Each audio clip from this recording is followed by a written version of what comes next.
தமிழகத்திலே என்டிஏ கூட்டணி அதிமுக தலைமையிலே சட்டமன்ற தேர்தலுடைய வெற்றி வாய்ப்பு மிக பிரகாசமாக இருக்கிறது. குறிப்பாக திமுகவினுடைய மக்கள் விரோத போக்குக்கு முடிவு கட்ட வேண்டும் என்று வாக்காளர்கள் முடிவு செய்திருக்கிறார்கள். அதன் அடிப்படையிலே எதிர்மறை வாக்கு தமிழகத்திலே அதிகரித்து கொண்டு போகிறது. எதிர்மறை வாக்குகள் எங்களுக்கு சாதகமாக இருக்கும்.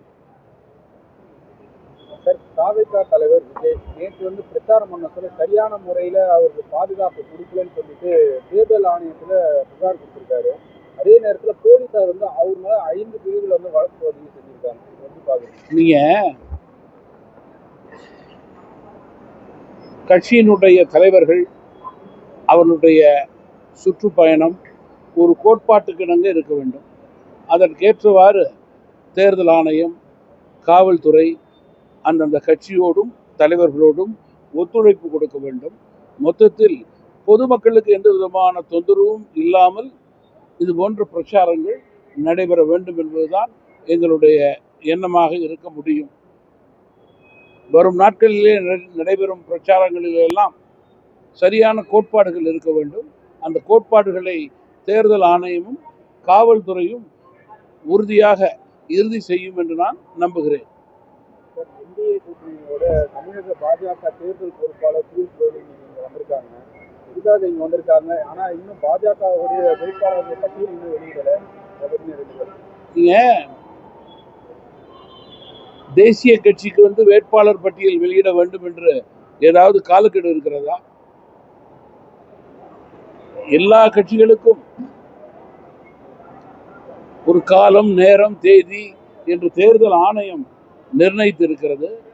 அதற்குள் அவர்கள் அதிகாரப்பூர்வமான அறிவிப்பை வெளியிடுவார்கள். இது எல்லா கட்சிக்கும் இருக்கிற நீதி தானே. பாரதிய ஜனதா கட்சிக்கு மட்டும் தனியாக ஒரு கோட்பாடு இருக்க முடியாது இல்லையா? களத்துல டிஎம்கேக்கும் டிவிகேக்கும் மட்டும்தான் போட்டி, வேற யாருக்குமே கிடையாது அப்படின்னு விஜய் சொல்லியிருக்காங்க. பிரச்சாரத்திலேயே திரும்ப அதான் சொல்றாரு. நீங்க இன்றைக்கு களத்திலே முதல் அணியாக இருப்பது என்டிஏ அதிமுக அணி. அதற்கு அடித்தளம் மக்கள் முடிவு செய்து விட்டார்கள். மத்திய மாநில அரசுடைய இணக்கமே வரும் வருடங்களிலே தமிழகத்தினுடைய வெற்றி என்று. அதன் அடிப்படையிலே வாக்கு எங்களுக்குத்தான். முதல் அணி நாங்கள் தான். 2வது 3வது அணியை பற்றி எங்களுக்கு கவலை கிடையாது. நேற்றைக்கு திருமாவளவன் வெளியிட்ட ஒரு காணொலியில இந்த தேர்தல் எப்பவும் போல தேர்தலாக இருக்காது, கண்டிப்பாக தொங்கு சட்டமன்றம் அமையும் சொல்லியிருக்காரு. கண்டிப்பாக தொங்கு சட்டமன்றம் அமையும் சொல்லியிருக்காரு திருமாவளவன்.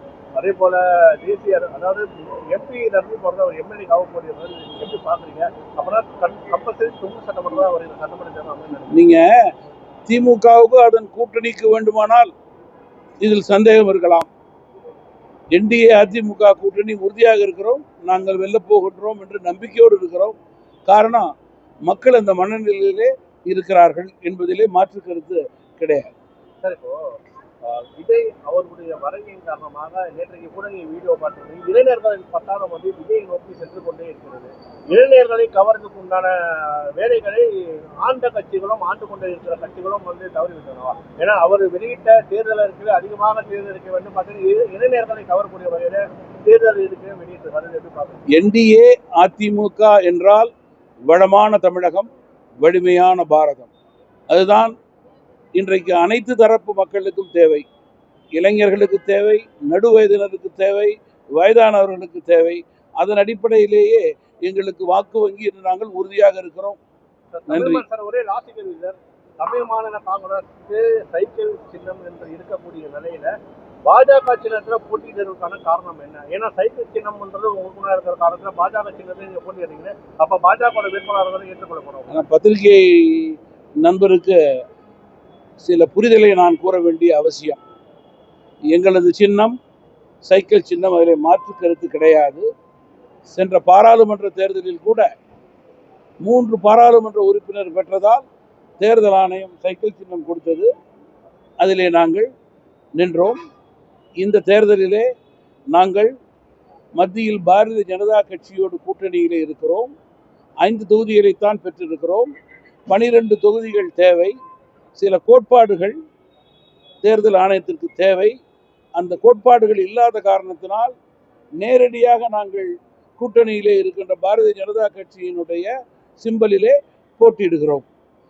புதிதாக நாங்கள் டேபிள், சேர், சோஃபா என்று ஒரு சிம்பலை வாங்கி அதனை மக்களிடம் சென்று சேர்ப்பது என்பது கட்சியினரிடையே பல சந்தேகங்களுக்கு இடம் கொடுக்கிறது. எனவே இந்தியாவினுடைய முதல் கட்சி பாரதிய ஜனதா கட்சி. இந்தியாவினுடைய முதல் கட்சியினுடைய சிம்பல், சின்னம் தாமரை. அதன் அடிப்படையில் எங்களுடைய நேரடி கூட்டணி இன்றைக்கு பாரதிய ஜனதா கட்சியோடு. அந்த சின்னத்தை நாங்கள் வெற்றி சின்னமாக எடுத்துக்கொண்டோம். அந்த சின்னம் தமிழகத்திலே பிரபலமான சின்னமாக இருக்கிறது. நன்றி.